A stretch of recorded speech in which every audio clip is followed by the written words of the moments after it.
Welcome, everybody, to WagerTalk Today. We have a great show lined up with absolutely tons of sports betting information for you all. But before we get into that, I have something important to say. Very rarely do we meet a legend in life, and me and the entire WagerTalk team were lucky enough to have one in our work family for many, many years. When I first met Dave Koken, he didn't like me. And I knew immediately, right then and there, that we would get along great. Dave lived one of the most colorful lives out of anyone I've ever come in contact with. He was warm and kind and very, very funny in a dry, witty, dark way. He was also incredibly intelligent and worldly and could hold his own on any topic. Dave took unbelievable pride in what he did for a living. Wow. And was truly one of the greatest. Dave was one of the pioneers in the sports handicapping industry, and he saw it through so many changes. When Dave started in this industry, it was a tough work environment. There were so many scammers and 900 numbers, and the reputation of all handicappers were terrible. Yet he persevered through it all and held his head high. And really never did wrong by anyone. Dave helped this industry change and change for the better. There is not one person in this industry that doesn't know or owe Dave a debt of gratitude. He and a select few others are the shoulders we all stand on. He was a funny guy with a funny hat that we all woke up at 7 a.m. every Saturday to watch on USA Today for 20 years. He was the old man with the eye patch that we couldn't get enough of. It wasn't him or us that started calling him the GOAT. It was the listeners, the viewers, and the clients that did. Dave passed away last night at 3:58 in the morning, and in true Koken fashion, he had under 4 a.m. at plus 170. He sits on the Mount Rushmore of our industry, a place that only a few ever make. Dave, it's hard to find words, but we all loved you, and we're honored that you spent your last decade with us. You taught us so much. You had an opinion on everything. You made us laugh with all your incredible stories. We will miss you, but your name will never be forgotten. This industry owes you a lot and loves you. Thank you for everything, my friend. Rest in peace, Dave Koken. Let's take a moment of silence to remember the GOAT, Dave Koken.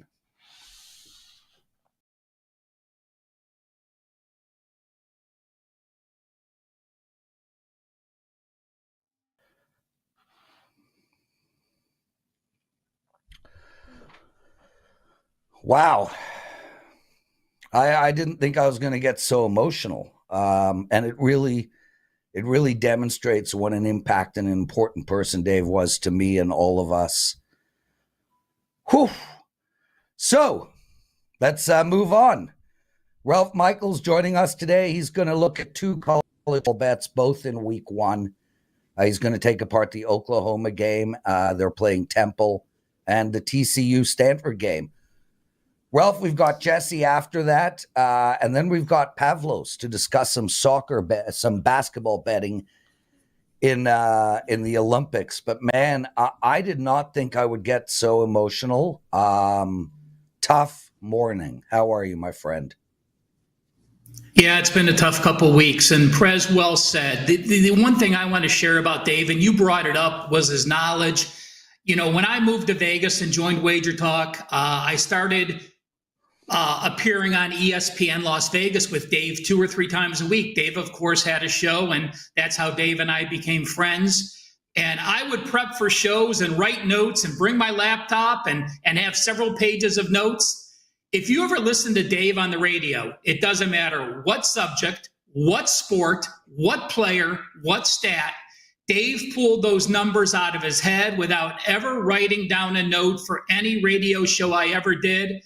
He truly was the GOAT, a great friend, and someone that will be missed by many, many people.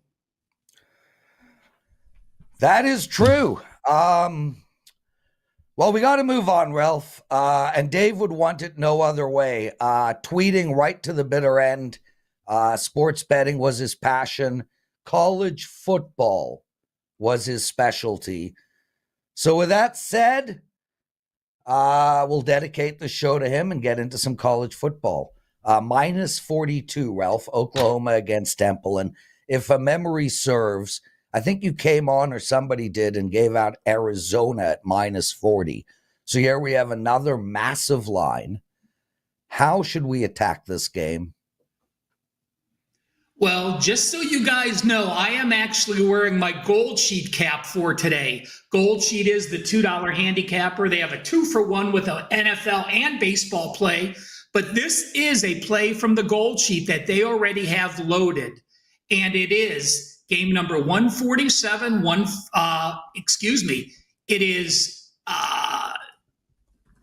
It is minus the points with Oklahoma. Let me catch my right thoughts there as I was looking ahead one game. In Temple, we have one of the worst teams in the FBS. The Gold Sheet power ratings go from 0 to 55, and Temple currently sits at 50, one of the worst teams. Last year, they went into the season with a 3-9 record the previous year, and they had 13 returning starters. Not bad, but guess what? With those 13 returning starters, they actually went worse. They went 3-9, and they were minus 70 yards per game. This year, 5 returning starters, 2 returning starters on defense, and they are missing 9 of their top 10 tacklers. With Oklahoma, you have a team that needs to make some waves. They've got a very difficult schedule this year in their first season as an SEC opponent. Look at the last 2 years under Venables. They were a 31 and 36-point favorite in the season opener each of the last 2 years. They covered both of them, and last year they won 73-0 against Arkansas State, a team that is much better than Temple. Oklahoma comes back very well stocked with the exception of one position. They lost all 5 offensive line starters. Now, normally that is a situation where we wouldn't be playing on a huge favorite, they brought in 6 transfer players that have over 120 career starts. That's 6 players with at least 20 starts. So we clearly feel Venables will get the O-line ready to go. And against this overmatched foe in week 1, they will handle it. Prez, one of those stats that you talked about, I did a little tweak to it, which makes it even more impressive. We talked about how when you're a big favorite against FCS teams, you haven't performed as well. You've been right around 50%. But if you're a big favorite against an FBS opponent like Temple is, going back to 2016, when you're a favorite of 30 points or more, you have actually covered 67%. Then when I looked at games as a favorite of 37 or more, how is this, Prez? Going back to 2013, if a team is a favorite against an FBS opponent of minus 37 or more points, they have gone 17-1 against the spread, 95%. Ralph Michaels joining us, everyone, representing the Gold Sheet. And man, if you guys have never bought a Gold Sheet before, very inexpensive, absolutely spectacular information provided. Ralph, is the college football guide and whatnot ready to go? Where are we at with the Gold Sheet right now? It is, Prez. I'll tell you what, we already have a record number of downloads for the Gold Sheet guide. We're going to show you a few things after we talk about the next game that are in it, but it is absolutely a must load. It is free. You just go to wt.buzz/GS for the Gold Sheet, or go to WagerTalk.com, go to the Gold Sheet. You will be glad you did. It's certainly the way to start your college football season. That is for sure. Ralph Michaels joining us, everybody, on a sad day. Dave Koken left us today. Ralph, TCU and Stanford playing each other. The over and under here is 61. I know you like the over. Tell us why. And also, I'm going to keep the follow. I'm not going to do a lot of follow-up questions. I'm going to kind of do them at the beginning. Should we be looking at betting unders in the first week of college football? Or is this one of those rare sports where more games might go over than not? Prez, it's not a wild number, or I have found no pattern for betting high totals or low totals early in the year. But I have never bet a total this early in July. But I've been going through the Gold Sheet top 25s. If you go to WagerTalk.com, you'll see we have a top 25 preview for each team. And then I have done a video for the Gold Sheet, a 12 to 15 minute video breaking down each of those teams, returning starters, all of their preseason odds, what their schedule looks like with expected lines. It has helped me so much. So when I was looking at the TCU game, we have a TCU team that is coached by Dykes. Dykes wants to push the pace, and Dykes is very happy to throw the ball around. Last year, TCU starting quarterback was injured, and they had to bring in a young quarterback, a redshirt freshman, Josh Hoover. Well, Dykes doesn't matter who his quarterback is. Hoover was a redshirt freshman, started the last 6 or 7 games, and he had 3 games where he completed 50 attempts. He's going to up that passing. When you look at pace of play, last year, TCU was number 2 in plays per game. They may be the most up-tempo team this year. Dykes went 11-4 over-under against non-conference foes. And going back further, his teams are 20-6 over-under, 77% to the under against non-conference opponents. And in season openers, Dykes has had his team ready. He's averaged 42.1 points per game. And the opening game for TCU, both teams combined, have averaged 73.2 plays per game. Now, if you look at Stanford, you would say, who in the world would bet Stanford over the total? But guys, They have Troy Taylor there now as the second-year coach. Taylor was the head coach at Sacramento State. When he was at Sacramento State, his teams were number 3 in offense and number 5 in offense the previous 2 years. He will clearly ramp up the Stanford plays per game to show you how much. The 2 years prior to Taylor taking over as head coach, Stanford only averaged 58 plays per game. Last year in Taylor's first season, they averaged 70 plays per game. And in the second year of schemes, the players now learning how to play fast. I expect that to expand incredibly. 2 very fast up-tempo teams, 2 coaches that are offensive-minded first. There are some 60.5, some 61, some 61.5, and a 62. So yes, you want to bet these totals early. You have the ability to shop and get lines, because I think when Stanford goes through their summer camp, I think many people are going to realize how they are changing the offense and how fast they'll be playing this year. Incredible information from Ralph Michaels representing the Gold Sheet.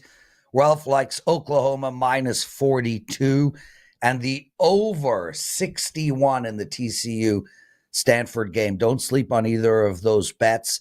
Ralph, let's take a look at some examples of the Gold Sheet, and you have power ratings for us on the SEC teams.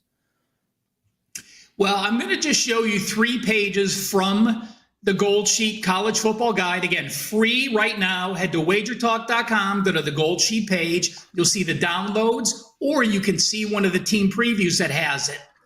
First, this is loaded. There's over 60 pages of free content. Power ratings. Who doesn't need a good set of power ratings to go into the season? You'll see that we have power ratings listed by team alphabetically, by ranking from 1 to 334, or by the conference. There you see it. Not only are you getting the power ratings, guys, but you are getting the strength of schedule based on their schedule. You are getting what their average line is, and you are going at what their computer-generated wins will be for the season. All of that just on one page. Secondly, For the conferences, when you're looking to compare teams and how they've done, we have a conference cheat sheet for you for each conference. The example here is the SEC cheat sheet. We have power ratings for every team, returning starters on offense and defense, returning production as far as the Connolly numbers from ESPN are concerned. Is the quarterback returning? What new coaches are part of the head coach, OC, and DC? Plus their recruiting ranks ranked nationally and by conference. We have that as well for all Power 5 teams. And then lastly, and most important, with the power ratings that we have a projected line for each game for each team. I'm going to show you an example here of Alabama. For all the power group teams, we have their returning starters, we have their coaching information, we have all their ranks. And take a look. You are getting a schedule for every team with a projected line, with a projected win percentage, with the team's power rating and opponent power ratings.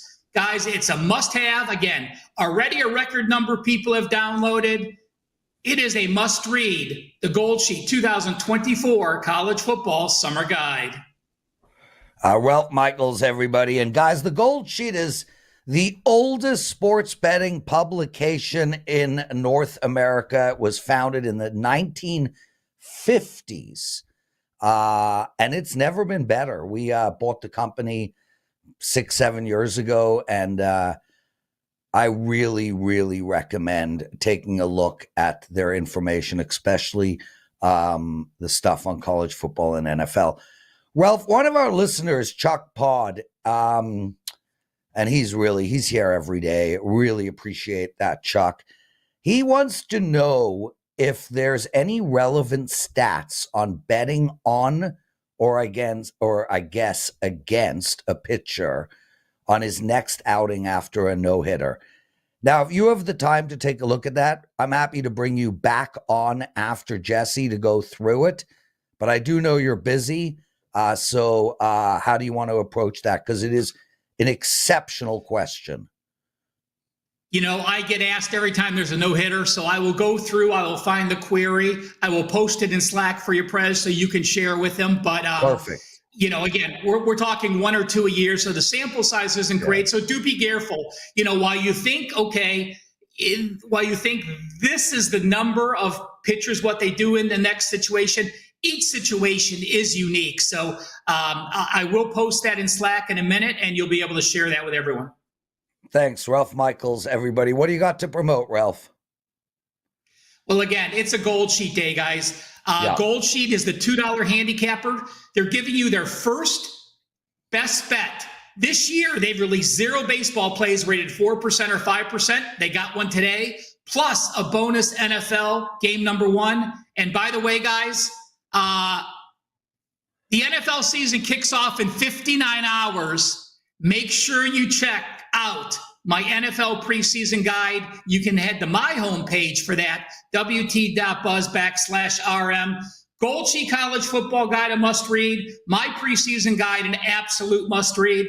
Thank you for taking the time for viewing both. Ralph Michaels, everybody, thegoldsheet.com.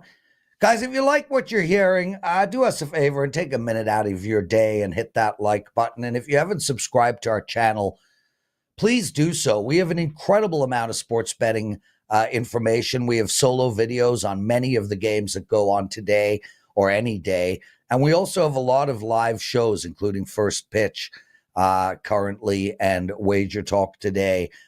David Talk finally gets to watch this show live. Dave, we enjoy having you. Thank you. And as for all of you guys, Lifted Clothing and Andrew and B Daddy and everybody with all their thoughts and words, Johnny Detroit, Steve Merrill, John Frantantoni, really appreciate the kind words about Dave, and some of his loved ones did watch and are watching, and really appreciate it. We all feel it today.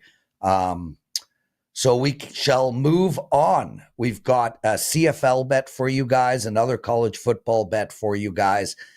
And Pavlov is joining us at the end of the show, and he is unbelievable. One of the top handicappers all around at the website, and he's got a bet for you guys on a basketball game that goes today and one tomorrow in the Olympics. Jesse Schule joining us.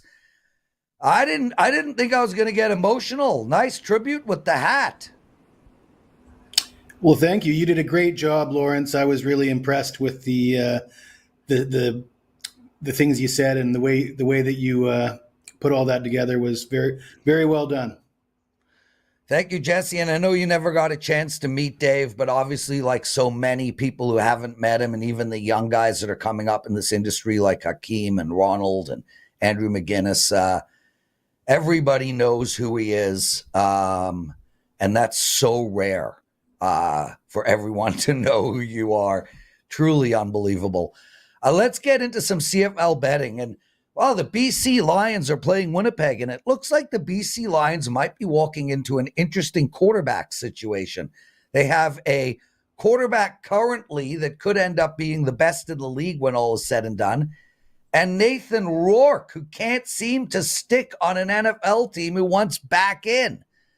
All of that's irrelevant for Thursday's game, however, although maybe the quarterback currently is looking over his head and will play lights out. BC is -3.5. They're playing Winnipeg. How do we bet this game?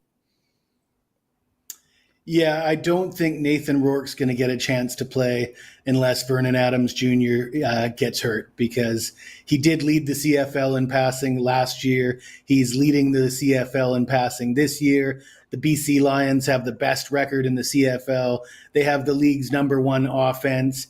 And he's playing behind an offensive line that actually, by PFF ranking, ranks worst in the CFL, whereas Winnipeg is just slightly better at 8th in the CFL.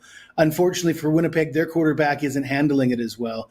The pressures are getting to Zach Collaros, who had a CFL best 33 touchdown passes last year. So far this year, during a 2-6 start, 3 touchdowns, 8 interceptions. Winnipeg is a team that has had 7 straight double-digit win seasons. They've won 2 great Grey Cups in that span, and they've been to 4 straight Grey Cups, but the dynasty appears to be over, and now they're in a really tough spot. They are playing at home, but the BC Lions are coming off of a bye, coming off of a loss going into the bye, and BC, like I said, this is the #1 ranked offense in the CFL. The Winnipeg Blue Bombers, last place offensively. They're averaging just 20 points per game. I like BC. I think this line is short. This is just a mismatch, in my opinion. You know, Jesse, listen, I can't argue with anything that you've said, and it makes complete logical sense. I mean, here we have a 5-2 BC team with the top offense in the league playing a 2-6 Winnipeg team who truly can't get out of their own way. With that said, aren't those the times where the shitty team wins outright? I mean, we've just seen this story play out over and over and over again. Now, I counter that with British Columbia's coming off of a loss, and I think that's really the key from my perspective to this handicap. But I'm worried, man. I'm worried because it's too obvious. I'd say, Prez, it's not just coming off a loss, but also the bye is going to help as well. So the loss combined with the bye and the fact that, like I said, this is a team that's a dynasty. This is a team that everybody wants to bet on to do exactly what you said, and everybody's been waiting for that to happen from this team.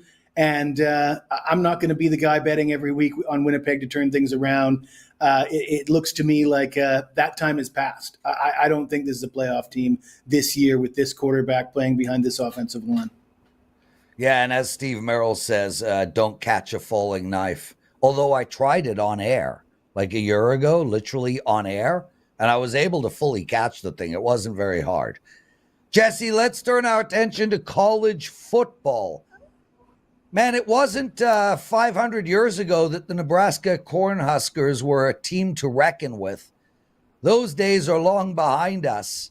but you like them this year to go over their 7.5 regular season wins. Tell us why. Before we get into that, Prez, I just want to retort to Steve Merrill's comment about not trying to catch a falling knife. I'd like Steve Merrill to know that pain heals, chicks dig scars, and glory lasts forever. That's another one that the new generation needs to learn, in my opinion. Okay. Now let's talk about Nebraska. Okay. 7.5 wins. Their win total set at 7.5. This is a team that was 5-7 last year, but they lost 5 games by a field goal or in overtime. Their quarterback room really struggled. Jeff Sims, Harburg, and Chuba Purdy combined 52% passing completions for just 100 yards per game, 10 touchdowns, and 16 picks on the season. This team was minus 17 in turnover margin, and the numbers tell us that when you see a team that is dramatically bad or good at turnover margin, that corrects itself the following year. And as evidenced of such, in 2022, USC had the best turnover margin in college football, and last year they corrected that. They went from first to 72nd in turnover margin, and the results were pretty obvious in their win-loss record. I like Matt Rule with this team. The biggest difference, obviously, is the quarterback position. That's what held them back last year. They get a 5-star recruit in Dylan Raiola, a guy that has never played in college football, so it's difficult to know what to expect. And I can't claim to know everything about Dylan Raiola, but what I do know is the Georgia Bulldogs wanted him, the Ohio State Buckeyes wanted him, and that must mean he's pretty damn good. I would say that, in my opinion, his floor is higher than the ceiling of the quarterbacks they had last year. You look at the schedule, there's only really one game on their schedule that you don't think they can win, and then that's at Ohio State. I think they're going to be a favorite in their first 7 games. Whether or not they win all 7 of those games, then they head to Ohio State. You got to pencil them in for a loss there. And the next 2 toughest games on their schedule are at USC and at Iowa. I think they'll get at least a win out of those 2 games. So I have this team winning 8 or 9 games. So I'm going to go over the 7.5 win total. Jesse Schule, everybody. And Jesse, we're lucky to have you over at WagerTalk. Excellent handicapper all around. What do you have to promote?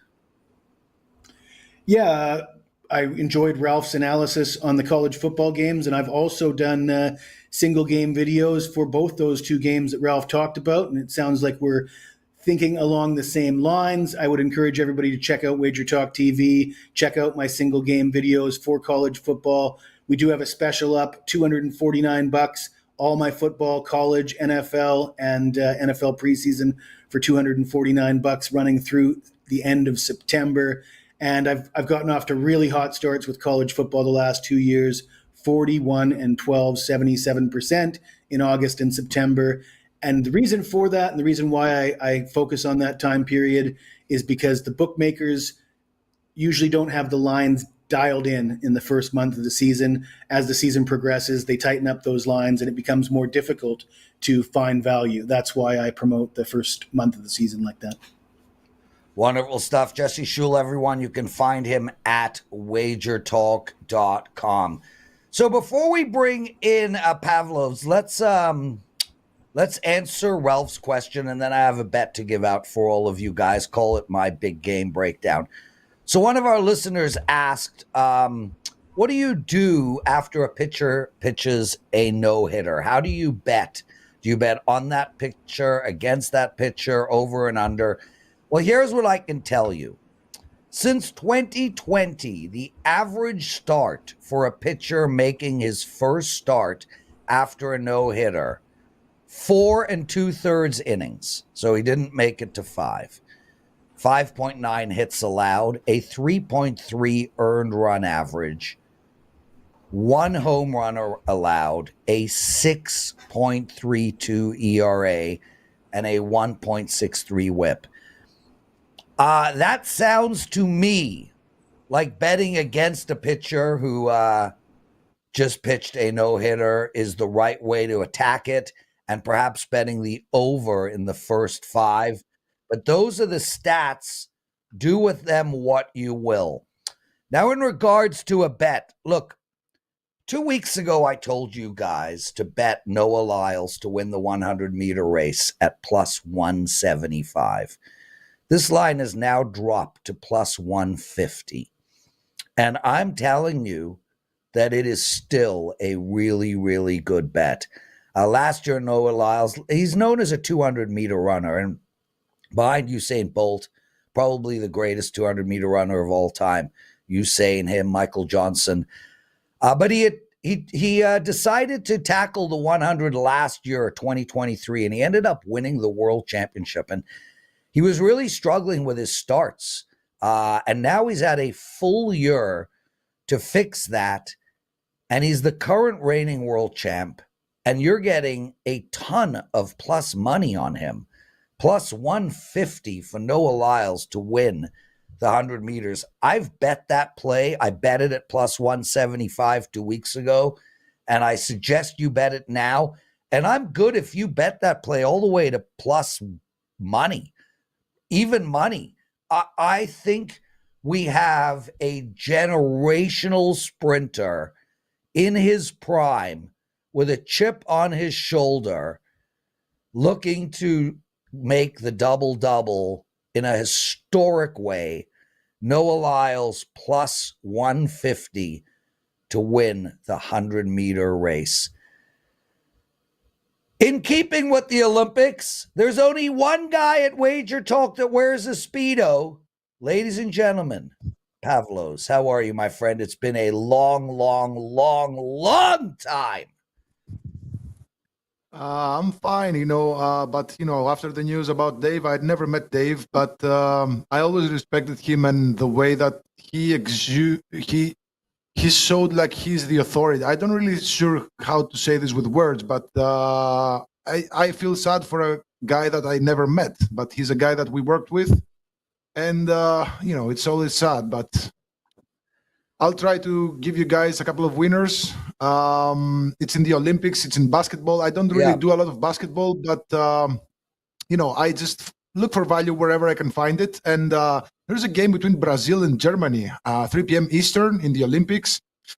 I like a player prop here. It's Marcelinho Huertas over 5.5 assists. It's a little bit juiced up at minus 145.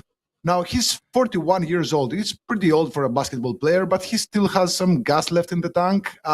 He also played a couple of seasons back in the NBA for the Lakers. If you remember, he's the main ball handler for Brazil. So he dished out 5 assists in a bad loss to France, but he had 7 or more assists in 3 of the 4 qualifiers. And last season in the Spanish league, he averaged 6.3 assists with Tenerife. And actually, he did so in the last 5 seasons with Tenerife. He averaged well over 5.5 assists. So I expect him to go over 5.5 assists here in this match. It's going to be easier for Brazil because in the last match they played against France, and France are just out of this world in terms of talent, in terms of bodies. I mean, they got Rudy Gobert, and he's not even the tallest guy in that roster. Of course, they got Wembanyama. They got a whole lot of players who have. They even have their guards. They have a 6'3" guard, Frank Ntilikina. He also plays in the NBA, or he used to play in the NBA, but he has a wingspan of 7.1 feet. So that's really hard for when you have a guy guarding you with legs and arms like tentacles or whatever. I think it was really hard for Brazil to play because Bruno Caboclo, another guy from Brazil, he had a horrible game. 0 points, 0 rebounds, 0 assists. He did have 4 steals and a block, but he was, for example, he's one of Brazil's main scorers, and he was held scoreless in that match to France, which goes to show that they don't really allow a lot of action in the paint because, again, they have a lot of long players who can make it really hard for you to score in the paint. Now, I think this match against Germany is going to be slightly easier, at least for Huertas to give out some assists, because he's probably going to be guarded by Schroeder. Schroeder is not a very good defender. So I think Huertas to get at least 6 assists is a very realistic scenario. Again, this is just up, minus 145. I think it's both DraftKings and FanDuel have minus 145. So I think 6 assists is something really, really realistic to ask from Huertas in a match where Brazil have to win. So I think we're going to see a nice little game from Marcelinho Huertas. Give me the over 5.5 assists at minus 145. Pavlos, outside of looking cool as hell, and I mean, look, I'm not speaking on behalf of anybody else. From my perspective, you are the coolest looking dude at WagerTalk by far. I don't want to see you in a Speedo, but I'm sure the ladies do. You don't get a chance to come on the show often. You live in a time zone that creates tiredness at this time of the day. But I do want to talk about who you are for the clients because, guys, there are very few people better at sports betting than this man. And last year, he absolutely dominated the sport, all the sports he bets. Same with the year before. He is permanently up money. In the last 7 days, he's made tons of money for his clients. He's number one at WagerTalk in the last 30 days. And although I don't have it here in front of me, I do believe he's number one at WagerTalk the last 365 days as well. Pavlos, tell us what sports you bet and why clients need to pay attention to you. That's actually funny because I'm here talking about basketball, but the only sport that I'm doing is soccer. I don't release any client plays in any other sports. I do soccer exclusively, of course. If I find something that's really, I might do a couple of NBA player props here and there, but mostly it's soccer. It's futures, 5% releases, some props. But I usually do, a lot of side bets and totals. Nothing really. I tried doing, props, but I toned it down. I just usually release plays that are widely available, like Asian spreads, Asian totals, maybe a couple of same game parlays where I pick both teams to score and over 2.5 goals. Nothing too fancy, stuff that are widely available because I want everybody out there to get paid. And so I've been doing a really good job in just soccer alone. Number one in last 30 days with plus 45 units. I'm coming off a really nice last couple of months with the Euros and the Copa America. I think we made plus 55 units in the two competitions combined. You won't see a lot of other sports from me. I mostly do soccer. I do have a couple of plays loaded. We will talk about them maybe after my next breakdown, which is also a basketball play. The Olympics, I watch them because Greece is there. We lost to Spain about 5 hours ago. We still have chances to qualify if we beat Australia in the final match, but I'm kind of gutted about our national team this time around. But there's a lot of action, a lot of nice storylines to follow in these Olympics. One of them I'm going to talk about in our next segment. It's a team that played USA a couple of days ago, actually 10 days ago, and almost won. And nobody expected that. And USA were minus, Sudan. I think, they were minus 43.5 favorites, this USA side, and they almost lost.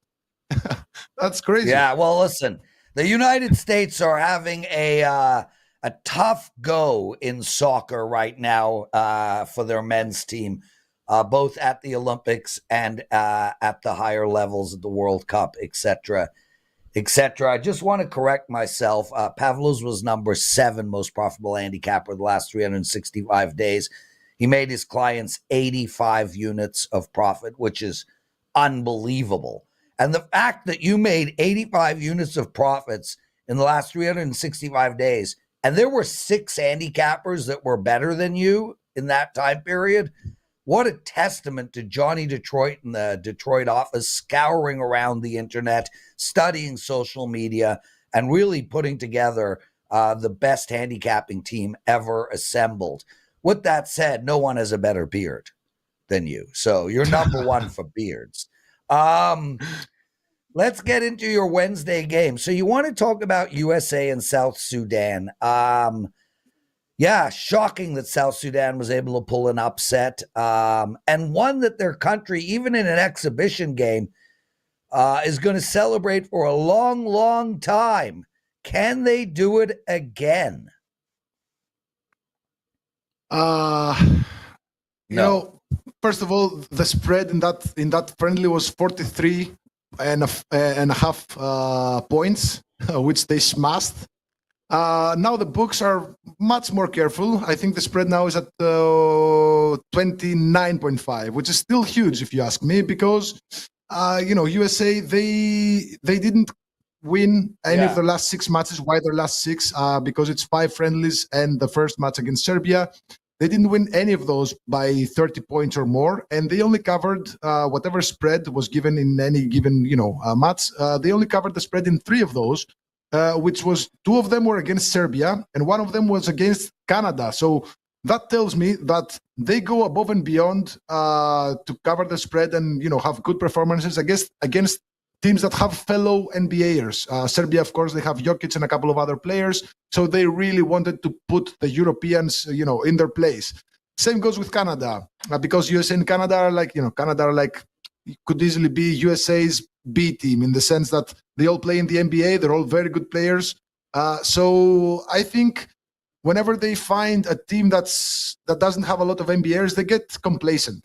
They get maybe a little bit cocky. I remember it was maybe Paul Pierce who said, "Oh, South Sudan? They don't have a player who's over 6'3", and they do have." So that displays just a little bit of cockiness and a little bit of carelessness in terms of who you have against you and how do you treat them. So I'm always in for an underdog coming into a big competition and just doing something. And South Sudan, they did that. They almost beat USA in a friendly. Yeah. And it's really, I'm not really sure how USA will react after this one. Are they going to want a revenge game and put them in their place and show the world that, hey, listen, we might have won by just 1 point and barely in the friendlies, but then we beat them by 50 points in the group stage. So don't worry. I'm not so sure. But the 30-point spread is just a bit too high for me. Yes. Just a lean on South Sudan plus 29.5 points, but that's not where I'm going here. I'm gonna go with a player prop. But before my player prop, I just want to say that there's a lot of nice storylines about this South Sudan team. A lot of their players didn't even have shoes in the trainings. There's a former NBA player, Luol Deng, who is putting money out of his own pocket to grow the game in his country. And, South Sudan, they did beat Puerto Rico in the opener of the Olympics, 90-79, a really nice performance. And this was actually a revenge game because Puerto Rico, they beat them in the World Cup last year. So South Sudan were really eager to beat this team because they were, I think, back in that match, they were 10 or 12 points up and they really messed it up in the overtime. So it was a revenge game. And another funny, kind of comic and tragic at the same time situation happened in their match against Puerto Rico in the opener, where the organization, they played the wrong national anthem. They played Sudan's national anthem. Yeah, it's a totally different country, and it's not even. Yeah, they're at war with each other. So it was a really big blunder, and it's the organizations, the organizers of the Olympics, they've screwed the pooch on a couple of occasions. They have raw food, no AC units to tackle climate change or whatever. They had cardboard paper beds. Exactly. Yeah. So I mean, they're really messing this up. But anyway, I'm going to go with a player prop here. There is a player who is actually a former G League player of the year. His name is Carlik Jones. He's by far the most talented playmaker in that squad. He had 6 assists against Puerto Rico in the opener. He had 11 assists against USA in that friendly that we just talked about on a 15, 11, and 11 triple-double. And last year in that World Cup, he had 15, 14, 6, 6, and 11 assists in 5 matches. So the only 2 matches that he didn't go over 6.5 assists were a blowout win against China and a blowout loss to Serbia. And he still had 6 assists in both matches. So not really sure what to expect of this match. There's a very good chance USA will just put the pedal to the metal and blast them by 35 or 40 points. I don't really know. But I like Carlik Jones to go over 6.5 assists at minus 140 at DraftKings. This is a bit juiced up, but I think he has the potential to have double-digit assists. So if you like 10 plus assists, is at plus 380. But I'm going to keep it slow and simple here. Just take Carlik Jones over 6.5 assists, minus 140 at DraftKings. I think that's a very realistic scenario. Yeah, and listen, I just want to say a couple of things. I totally screwed the pooch myself on the beginning of that. You know, you talk about USA, and then you were talking about soccer, and what, we don't know South Sudan is a basketball country. I literally lost the plot, and we're talking about soccer while you were talking about basketball, but so be it. Let's turn our attention to soccer, and I'm going to put you on the spot. And if you don't know, you don't know. But here's the bottom line. Everybody knows what's going on with the Canadian female team. They got caught taping the New Zealand practice with a drone. I'm not going to say that every single team in the world does it, but Canada definitely got caught. And they lost 6 points. Their coach, Bev Priestman, who will likely never coach in soccer again, and a couple of assistant coaches were released. And here they are with an absolutely dramatic victory against France, down 1-0, tied it up at the 58th minute mark, won at the 11th minute mark in injury time. And now they play Colombia tomorrow, and they are only minus 118. I think that is as good a bet as you can make. I also like Canada to win it all at plus 2,000. They are the reigning Olympic champs. They are a team that has dominated international female soccer for years. And they are a team that has rallied around each other. There are important factors when looking at making bets: situations, trends, strategies, matchups, emotions. Minus 118 for Canada tomorrow, Pavlos, seems like an outstanding bet playing this Colombia team. Any thoughts? Well, it's good for them to beat France. France are one of the strongest European teams, at least, in women's soccer. Now against Colombia, it's the final match of the group stage. Colombia, they have 3 points. France have 3 points. Canada and New Zealand have 0 points each. So Canada need a win, and they're through. However, here's the thing. Colombia, and we have to look the other way for this one. Colombia, they need a draw to qualify. So I think there's going to be a very, very gritty match because Colombia, much like the men's team, they're very gritty. They play different type of soccer. They're down in South America. They don't really. It doesn't have to be beautiful soccer. It has to be effective soccer. And you should be sure that Colombia will start kicking left and right to keep Canada outside of their big area. Yep. I don't think they're going to allow a lot of shots to Canada. So maybe I would pivot to the under 2.75 goals, which is at similar odds, minus 115. Because I just don't see this as a goal fest. I think Canada will play this defensively. Colombia will surely play this defensively, because if this match starts at 1-1, right, at 0-0, right? So the longer this result stands, the closer Colombia are to qualifying. So I don't think Colombia will open up. It's Canada's match that they need to win. I think the under 2.75 goals, where it's a split line between under 2.5 and under 3 goals, I think that's an interesting way to pivot from Canada mainland, because Canada, they're also missing their entire coaching staff. I think all of them went home, so I'm not really sure who's steering the ship right now. Yeah, no, and well said.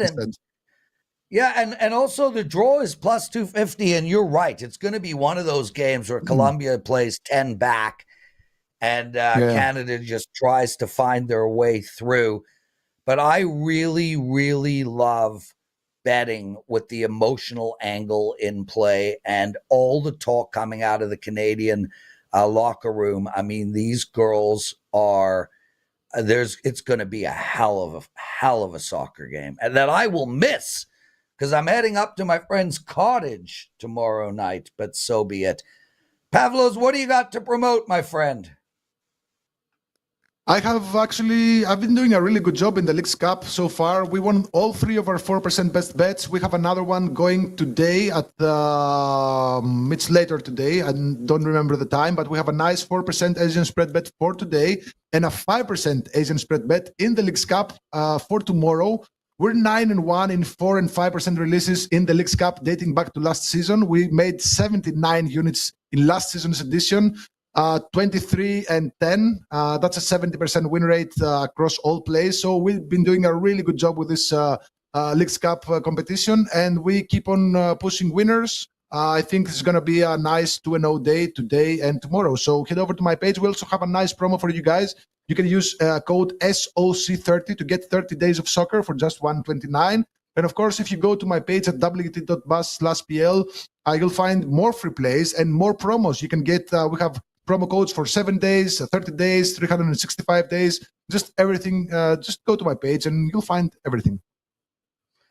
And use that promo code, everyone. As good as it gets. Pavlos, thank you so much for joining us. Wow. What a show. Huge thank you to Ralph Michaels, to Jesse Schule, for Pavlos, for coming on. Dan, our producer, lots of love to Dave Koken. Rest in peace, my friend. You'll be surely missed, but never forgotten. We'll see you all tomorrow.